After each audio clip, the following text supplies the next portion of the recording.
Hello, everybody. Thank you for joining me. This is GGF, bringing you episode 55. Eric Montross, was he 55 or 00 or 0? I don't know. But, bringing you episode 55 of Let's Play Solasta, Island of Domination. Can't believe I started the episode with an Eric Montross reference. Do apologize for that. Let's keep it moving though. Hope you guys are doing well. We're going to get into some adventure today. We had a pretty eventful episode last time. I suggest you guys check that out if you haven't already. We got into some cool fights. It was pretty challenging. And today we are going to level up. We're at a camp. And we're going to go ahead and level up right here at the camp. And we'll see how long that takes us, and we'll see what happens. So strap in for some fun today. Let's get it. Can't wait to see what levels we get. At 11th level, a lot of spells upgrade. So that's pretty cool. Yeah, let's click here and start a long rest. Yep. 11 hours. And let's go. Ilandir can level up. Let's see what we've got here. He would select the martial archetype if he were to go fighter. Could become a weapon master. Weapon master of, say,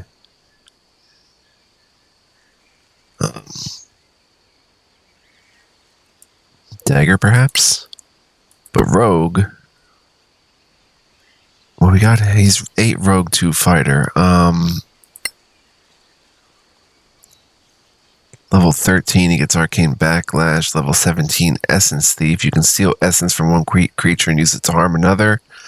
During your turn, when you deal sneak attack damage to a creature, you can target any other creature within 30 feet of you as a free action, dealing half your sneak attack dice, rounded down as force damage, and applying distracting ambush condition to that creature. And you gain 1 additional slot of your highest caster level at level 17. So, in order to get that, we would have to... Like, we're basically not going to get elusive, so we're not going to get no attack roll has advantage against you while you're incapacitated. I don't think so anyway. We can go to level 20, but I don't know if that's divided between the 2 classes. Like, we'd have to go like 15 and 5 or something like that, or if I can get to 19 in this one and 4 in fighter or something. But it looks like we're not going to get elusive or stroke of luck. If we go fighter, let's see how it works out. Level 3 fighter, he'd gain 10 hit points, a martial archetype. Let's check that out. Martial, skilled in studying enemies' weaknesses, and coordinating attacks of other party members to exploit them. Fighters who train in this martial part are famous orchestrators of the battlefield. Coordinated attack. When you hit an enemy with a melee attack, your allies can use their reaction to make an opportunity attack against your target. Know your enemy. You add your knowledge level of your current target to your attack and damage rolls. That's cool. Study your enemy. As a bonus action, you can attempt to increase your knowledge about your target by rolling a survival check. You can do this twice per short rest. That's interesting. Weapon master. Our first-rate warriors who devoted all their time and energy into mastering a single weapon type. They're extraordinarily adept at exploiting weaknesses and can cut through enemy lines with deadly efficiency. They'd get Focus Strike. You can use your bonus action to gain advantage on all attacks with your specialized weapon until the end of your turn. You can use this feature 3 times per long rest. Starting at 10th level, when you roll initiative and have no uses of Focus Strike remaining, you regain 1 use. We get improved critical, which is nice. I don't think he has that already. Or does he? Doesn't really say. And then weapon specialization, you gain a +1 to hit and damage rolls with your specialized weapon type. A martial weapon master will have disadvantage to attack with all other weapon types, but gets a +2 bonus starting at level 9. Oh, I don't like disadvantage with all other weapon types. go next to see what happens. Now, where's Thin Blade? If you were to take Dagger,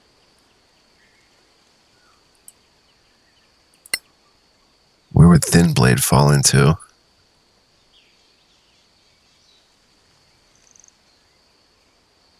Rapier. Maybe Thin Blade is a dagger.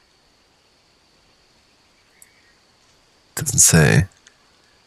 Let's pick Dagger, though, and see what happens. Let's just finish, and let's close and go check him out. We're going to reload and everything. Soul Drinker Dagger. He does not get the bonus with the Thin Blade.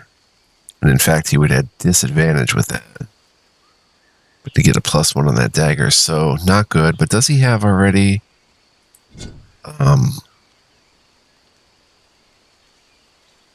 improved critical. He doesn't have improved critical. So that would be a bonus. But unfortunately, it seems we would have to take the disadvantage with other weapon types. So he'd have to dual wield daggers for the rest of his life, basically, to get that bonus. And I don't know if I'm prepared to do that. So I may just go rogue. 9th level, probably does add some sneak attack damage or something. Let's check the other fighter archetypes. See if there's anything that jumps out at me. I would love to get that improved critical, I really would. But it comes at a high cost. It would make for an interesting character with some, you know, I could go and buy a dagger +1 that we had and equip him with that, but I don't know. I kind of like the Thin Blade and like the idea of him using Thin Blades. 10 hit points, martial archetype. What's a Royal Knight? Inspires greatness in others by committing brave deeds.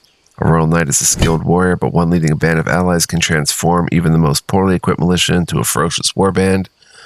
Starting at 3rd level, you replace your second wind with a power that restores hit points equal to 4 times your fighter level, distributed evenly to 1 or more allies within 30 feet. That's pretty cool.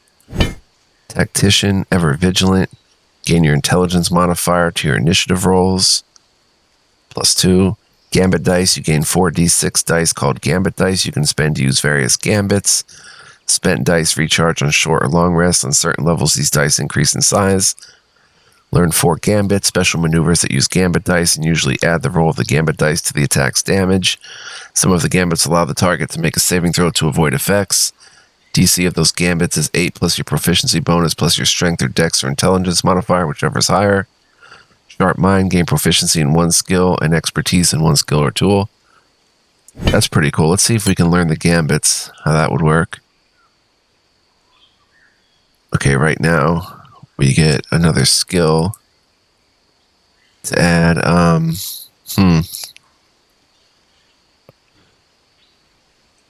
I would probably add acrobatics or athletics, climbing, jumping, or swimming.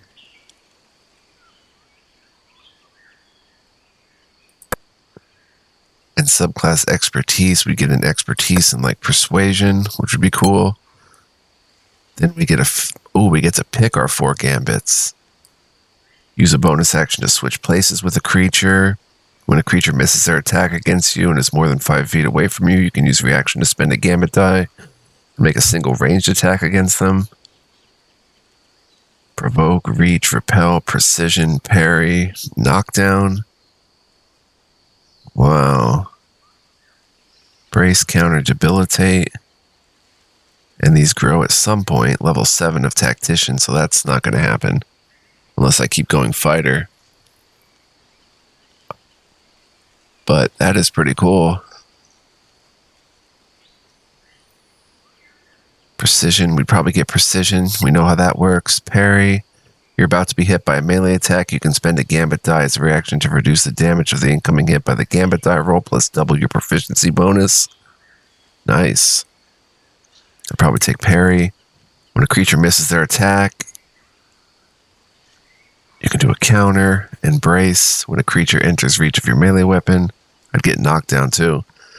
If your next attack hits a creature, you spend a gambit die to deal additional damage equal to the gambit die roll and knock it prone if it fails its strength saving throw against your gambit DC.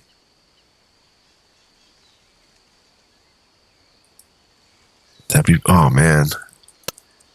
That would be pretty nice. Plus those expertise and stuff. Spellblade, your weapons count as magical against creatures that are resistant or immune to non-magical attacks. We already have magical weapons. Cast wizard spells and cantrips. Martial, commander, bonus proficiencies and intimidation and insight. You could use a rousing shout. It gets advantage on their next attack until the start of your next turn. You can use a bonus action to give all allies within 3 cells of you, including yourself, advantage on the next attack. That's cool. Champion gets improved critical. And that's it.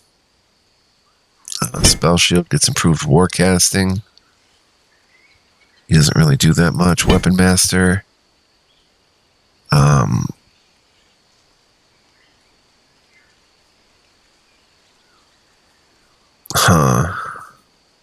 That is so powerful. But again, we'd have to choose. And I don't even see, I mean, what is a thin blade? Is it a rapier?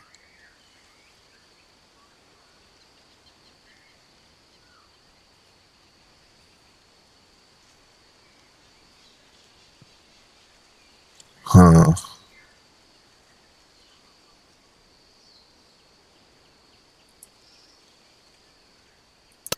All right, let's see what happens if we go rogue.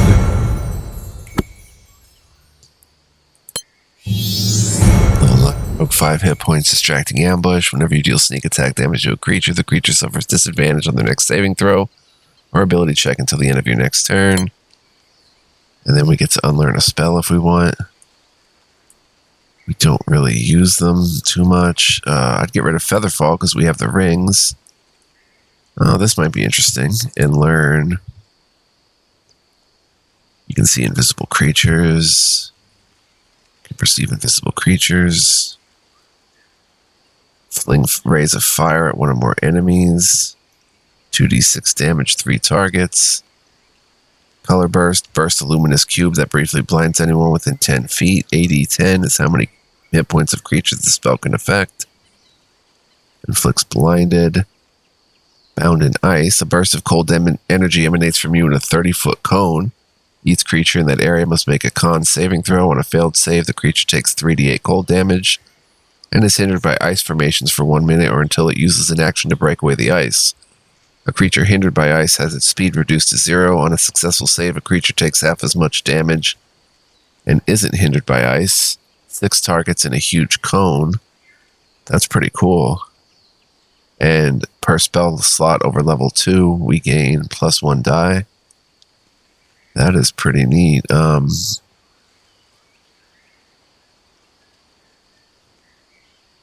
Makes you blurry and harder to hit for up to 1 minute. Acid arrow. Mirror image.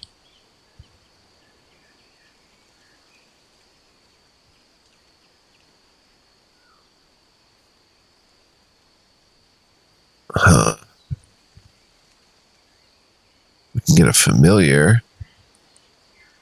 Takes a diamond, at least worth 100 gold. Summon an owl familiar. And you can cast any touch or melee hit spell through the familiar. So the owl can fly around and you can cast your spells through it, but he doesn't really use his spells too much for that type of stuff.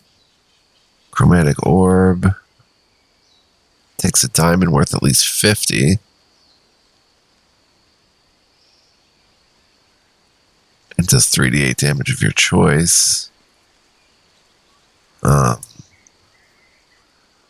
Grease.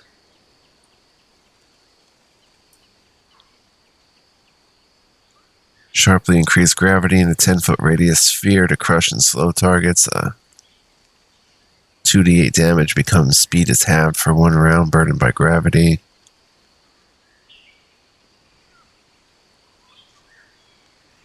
Huh.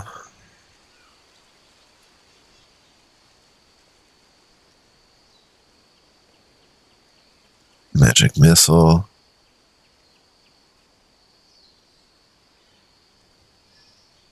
Three-cell cube originating from you.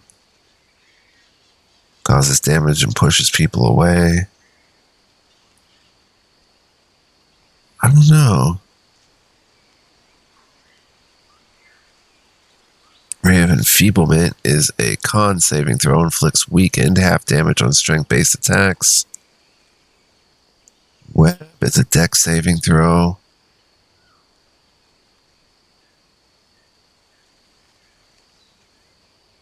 Bound in ice.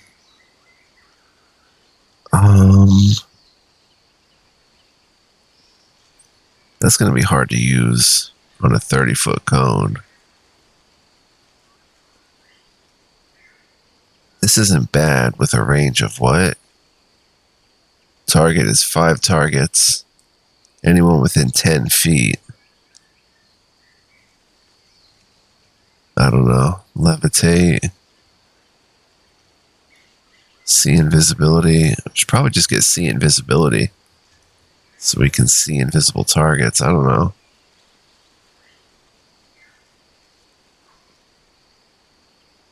This is tough. 2d6 damage against 3 targets. Scorching Ray. Range of 24. Let's get Scorching Ray, I think. So we have a ranged attack. We can just pop that off. So he would be finished.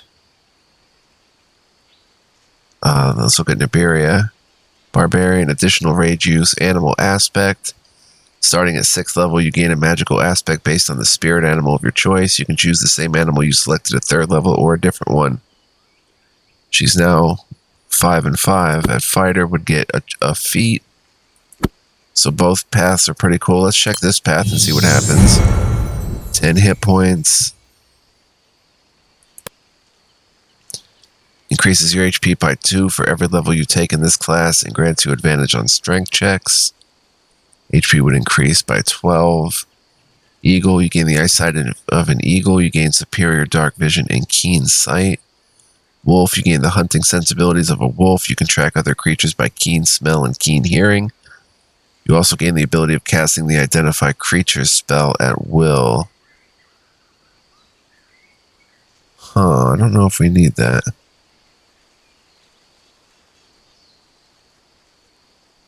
Bear aspect. Spirit of the Bear increases your HP by 2 for every level you take in this class.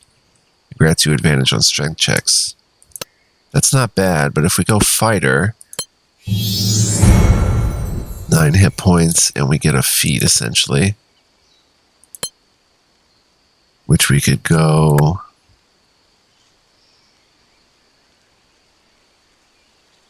We already have some of that, which we can go critical virtuoso, improve critical. We can go, we have Mighty Blow, we can go gain 1 AC, make a bonus action to make a fast melee attack.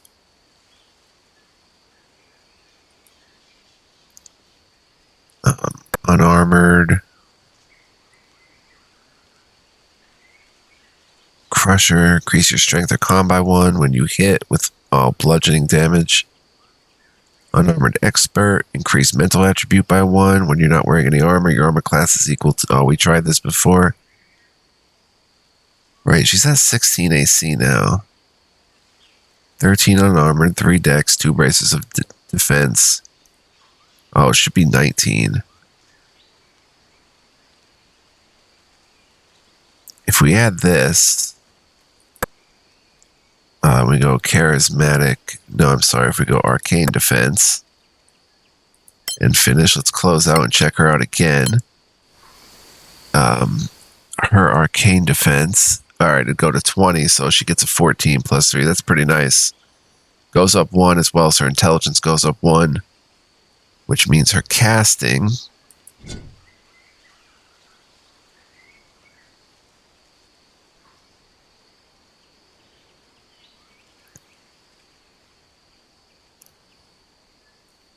Charm Person, Calm Emotions.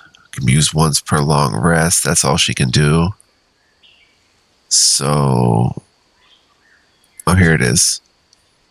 Charm Person, that would be a, I guess she cast these with, oh, Charisma. Oh.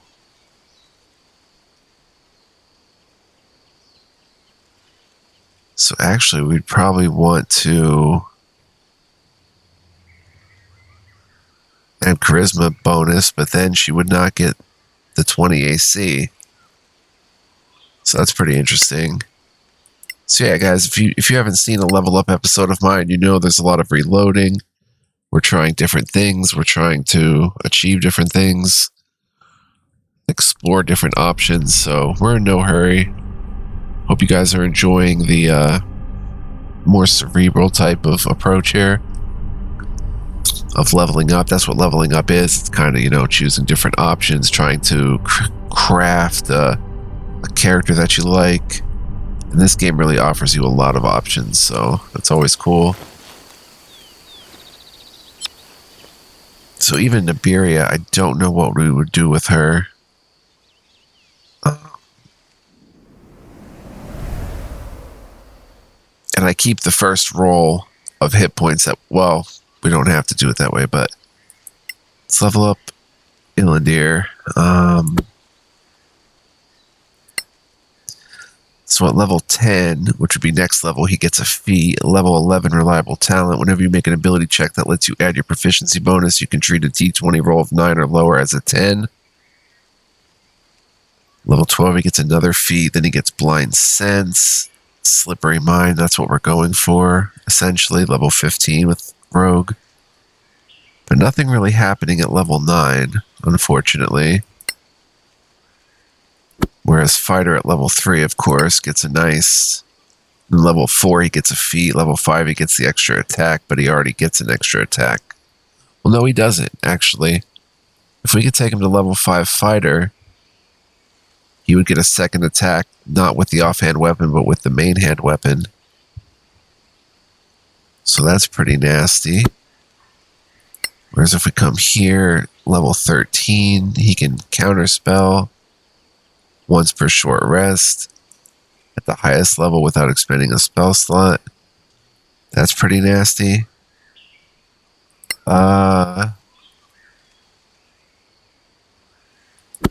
As much as these martial archetypes would be nice,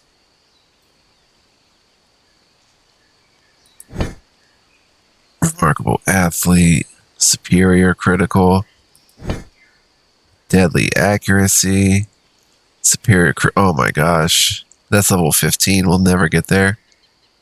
We have to look at like the level 7s. Tactician, he gets the gambits. Oh, man.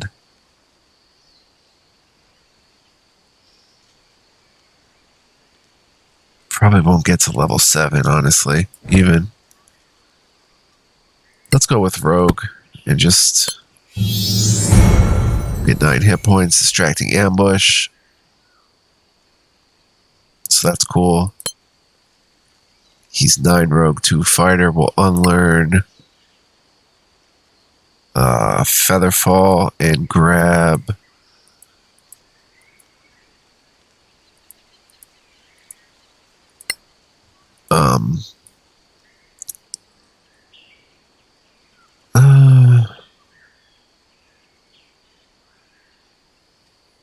this takes a whole action to cast, right? Yeah, for 1 minute.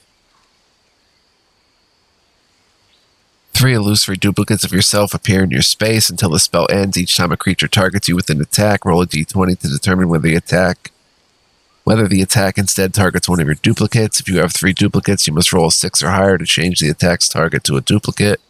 With 2 duplicates, you must roll an 8 or higher. With 1, you must roll an 11 or higher. A duplicate's armor class is equal to 10 plus dex modifier of plus 4. If an attack hits a duplicate, the duplicate's destroyed. A duplicate can be destroyed only by an attack that hits it. It ignores all other damage and effects. The spell ends when all 3 duplicates are destroyed. Creature is unaffected by the spell if it's blinded or has blind sight, true sight, or tremor sense. Doesn't apply if you touch ground. Target self. 1 minute. It doesn't seem to be a concentratable spell that you can concentrate on. Whereas Blur, you can concentrate it on, makes you harder to hit for up to 1 minute. Attacks on creature have disadvantage. Grants Blurred. But it looks like you can concentrate that. I'm going to grab...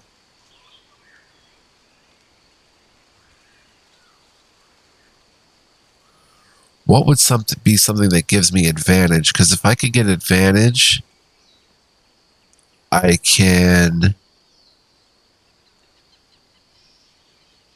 basically do sneak attack damage. If there's something here that would give me advantage on the next turn. But it doesn't seem that easy.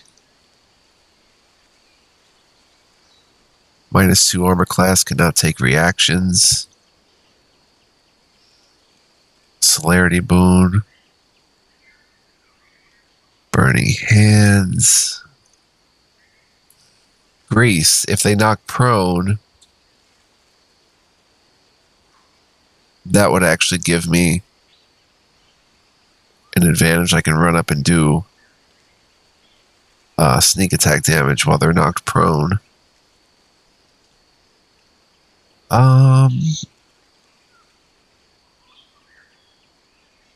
Yeah, cover an area of 2x2 cells with grease. Creatures trying to cross it may fall prone. Knock prone is a dex saving throw to negate, and it slows down those who walk through it. Save to negate. Forced move, summoning, area of effect spell. Yeah, we'll take grease. I like that.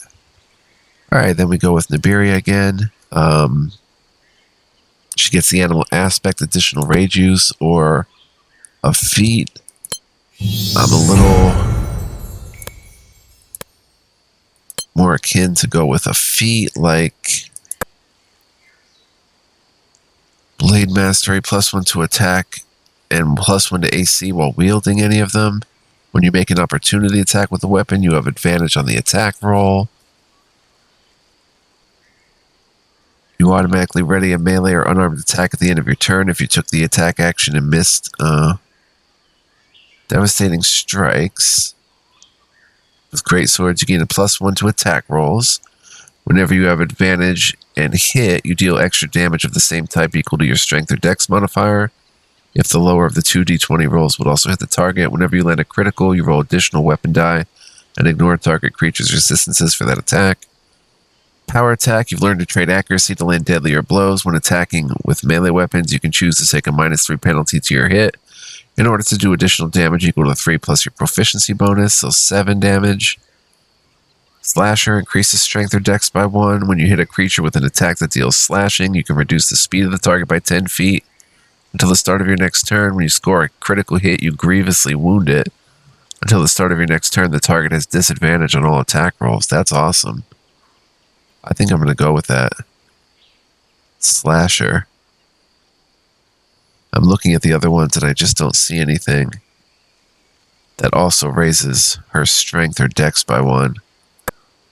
And we're going to go Slasher Strength. Yes, this is awesome. That is awesome. Her strength will go to 18. Nice. She's pretty much finished. Then we have Zoe, who we haven't got to yet. We're 28 minutes in. We might finish this episode. Let's level up Zoe. Cleric will go to level 8, where she gets a feat and turn undead. Channel Divinity to force undead creatures within 6 cells to flee unless they make a wisdom saving throw with a challenge rating of 1 or lower, or instead destroyed. I don't know if she gets another Channel Divinity. Ranger goes to 4 and she gets a feat. Level 7, gain advantage on survival checks to increase knowledge of creatures as well as all the benefits of the executioner fighting style. Improved disabling strike at level 11. Level 5, she gets an extra attack. Wow. Whereas Cleric, at level 11, she gets another turn undead, destroy. Challenge rating of 2 or higher are destroyed. Level 12, a feat, but nothing really. Level 10, divine intervention. You can request the help of your deity with a success chance of 1% per cleric level. That's coming up. And let's just see. She probably gets, yeah, 4th level slot, a feat.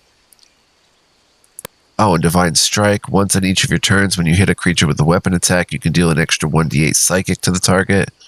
When you reach level 14, the damage increases to 2d8. That's not bad. Plus a 4th level slot and a bonus feat. The bonus feat, increase your strength or dex by 1. Increase your walking speed by 5 feet, and you gain proficiency in athletics or acrobatics.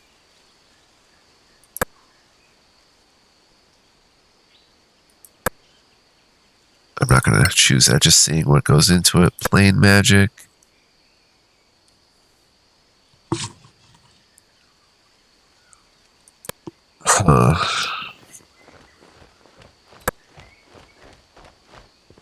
It seems effortless. What?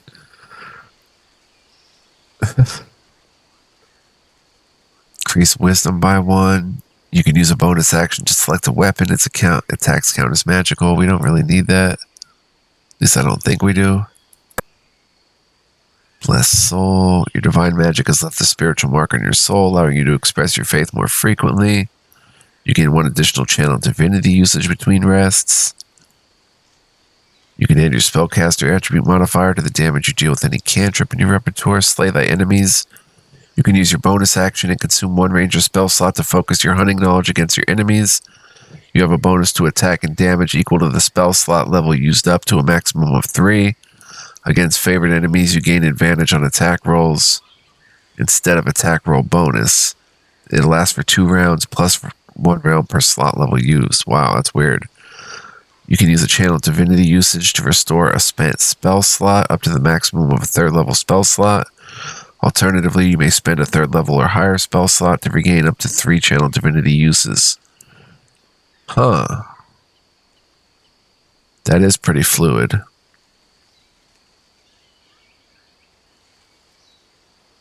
You have a bonus to attack and damage rolls equal to the spell slot level used up to a maximum of 3. So we'd be doing level 1 and maybe level 2. So we get a +1 or +2 to attack and damage.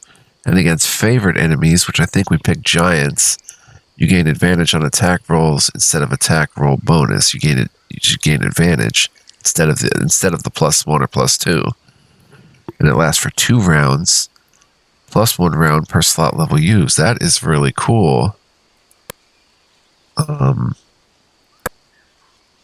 Bow mastery, +1 to damage you make with short bow and long bow. When you use the attack action with a short bow, you can make 1 ranged weapon attack as a bonus action. You can use strength instead of dex. No. Piercer, increase your strength or dex by 1. When you hit a creature with an attack that deals piercing damage, you can re-roll dice when you roll a 1 and you must use the new roll. When you score a critical hit, you can roll 1 additional damage die when determining the extra piercing damage the target takes. Increase your dex by 1. As a bonus action, give yourself advantage on your next attack roll. +1 dex, you ignore half and 3/4 cover with your ranged attacks. Attacks at melee range don't impose disadvantage. Bonus action to take aim. Huh.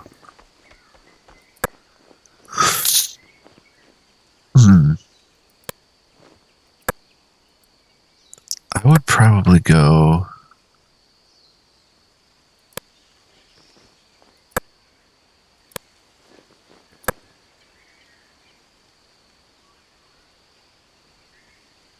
When you stabilize an ally with medicine check, they regain 1 HP. That's cool.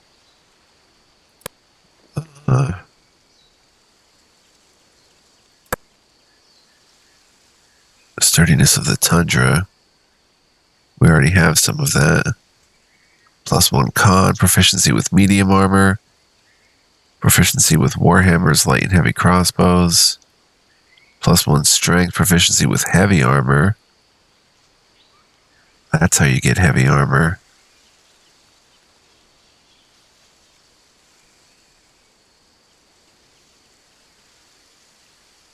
Okay, let's go.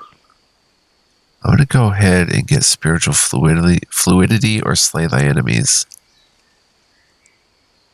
You may use a channel divinity usage to restore a spent spell slot up to a 3rd level spell slot. Alternatively, you may spend a 3rd level or higher spell slot to regain up to 3 channel divinity usages. You can use it once per long rest.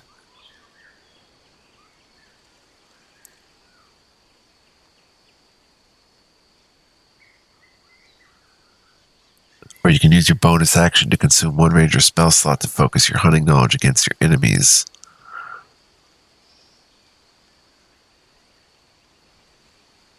And it lasts for 2 rounds. We're going to go with slay thy enemies, I think.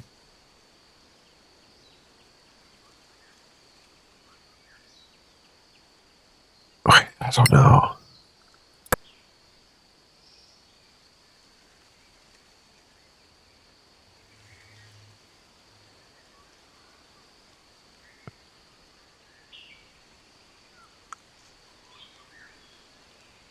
Two meta magic options, infusion. There's so much. Fighting styles. Proved critical. I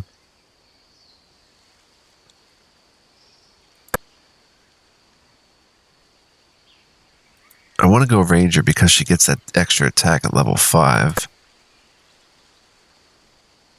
If you sustain up to 10 points of damage, you don't need to roll a con saving throw to maintain concentration.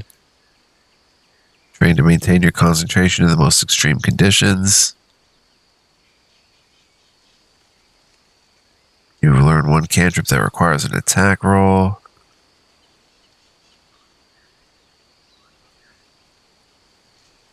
Wow, these are pretty good. You can add your spellcaster attribute modifier to the damage you deal with any cantrip in your repertoire. Gain advantage on checks to maintain concentration. You can perform the somatic components of spells even when you have weapons or a shield in one or both hands. Wow. And when a hostile creature's movement provokes an opportunity attack from you, you can use your reaction to cast a cantrip at the creature rather than making an opportunity attack. The cantrip must have a casting time of 1 action or bonus action and must target only that creature. I think I might go with Warcaster. We gain advantage on checks to maintain concentration. And she can equip... Oh wait, she's got 2 hands. She can't equip a shield with this. It's only if she would go melee. That's not going to work.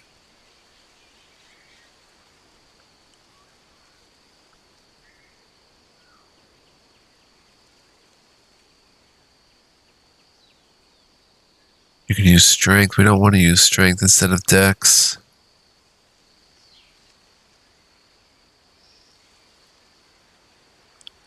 You can increase your dex by 1. And you can re-roll the dice. When you roll a 1, you must use the new roll. When you score a critical hit, you can roll 1 additional damage die when determining the extra piercing damage the target takes. Plus she gets dexterity 1. I think we'll go with Piercer. You've achieved a penetrating precision in combat. Ugh.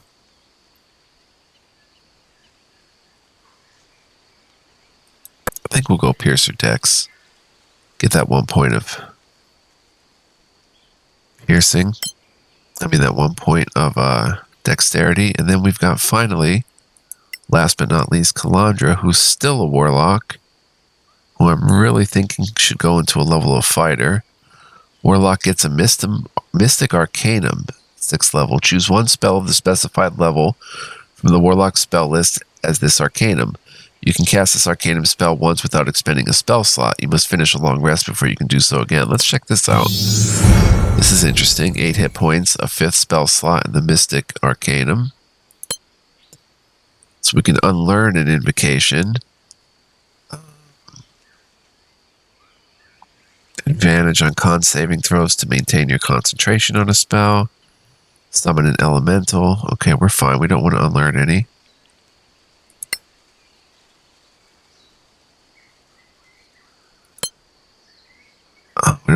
learn any spells, do we? Sleep. No, that looks good.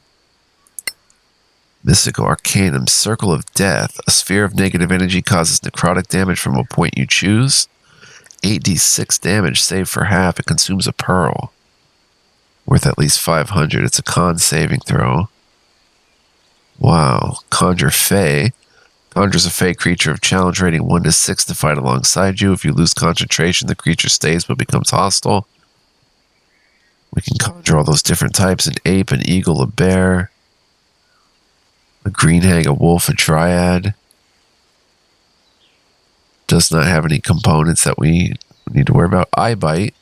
Your eyes gain a specific property which can target a creature each turn. What is this? Range of 12. Eye Bite, Asleep. The creature falls asleep unless shaken or hurt. Eye Bite, Panic. The creature becomes frightened and must run away from you. Eye Bite, Sicken. The creature has disadvantage to attacks until a Wiz save is succeeded. Or True Seeing. A creature you touch gains True Sight for an hour. The creature can see in normal and magical darkness and can see through invisibility and illusions. Recurrent effect reveals creatures or objects which are shape changer, reveals creatures protected by non-detection, but doesn't reveal their true nature. Circle of Death is pretty nuts, but it consumes a pearl. At least 500 gold.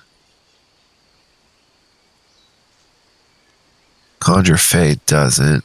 She can conjure Eye Bite. So if I pick this as a Mystic Arcanum, we can cast that as just a bonus without a spell slot, I think. And then we gain one more spell to choose. Teleport up to 60 feet.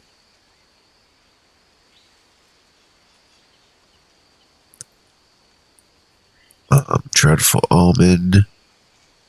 48 damage, inflicts frightened. Brain Bulwark. Resistance to psychic damage. Immune to charmed, frightened, fear, mind dominated, mind controlled. She can learn hypnotic pattern, which is useful. Vampiric touch, 3d6. You can perform a vampiric melee spell attack each turn.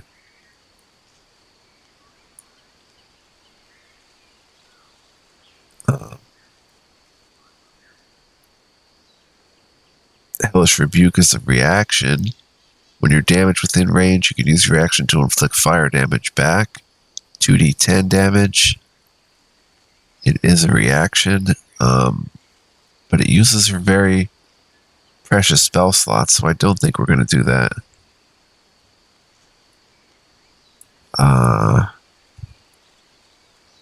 Paralyzes a creature unless it succeeds a Wiz saving throw. No effect on undead. Unable to act. Attacks against creature have advantage. Automatic critical hit if attacked from a neighboring cell. I'm going to grab Hold Monster. There we go. And finish. I think we are done, guys. Let's have Zoe prepare her spells. We don't want to inflict wounds.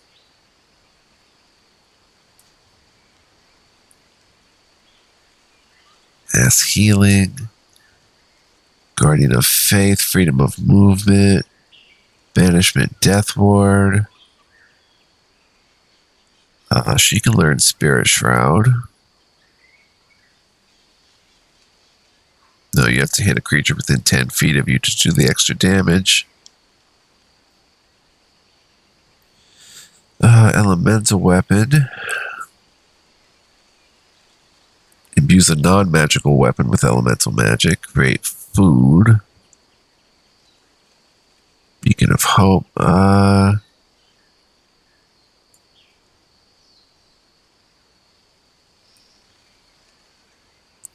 don't know. Blindness adds one target if cast over spell level 2. Disadvantage on attacks, and attacks against the creature have advantage. I'll pick this because we can make an enemy blind, and Illidir can run in there and get an advantage attack on it. All right, cool. Boom, guys, we did it. Very nice. Look at Calandra. She's like, we done yet? That's awesome.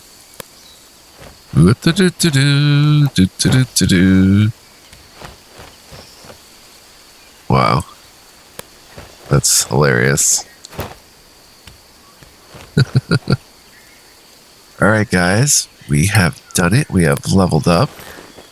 Always fun, in my opinion. I love it. These episodes. It's just so juicy and good to level up like that. I really enjoy it. Hope you guys do too. Thank you for joining me. Next time, we will go ahead and get right into adventure and keep it moving in the swamps. We'll head back to the swamps. In fact, we'll even go that direction now as we're all rested up and ready to go, roaring to go. So join me next time. We'll have some adventure, guys. Thank you for watching. I hope you enjoyed. Appreciate your viewership. As always, you guys make it all worthwhile. Check out my channel memberships if you'd like to see, or if you'd like to support the channel, I should say. And if you do the $9.99 membership, you can check out some top secret LPs or LTs that I've done. But don't let that dissuade you. You don't have to give me anything and you'll still get tons of content. I'm not going to change anything there, so this will just be extra stuff. But thank you guys again. As I said, much love, peace, and joy. Take care. And I will see you guys in the next one. Let's get out of here. Hit my water bottle. I'm stuffy. Apologize for that. Stay cool, my babies. Bye-bye.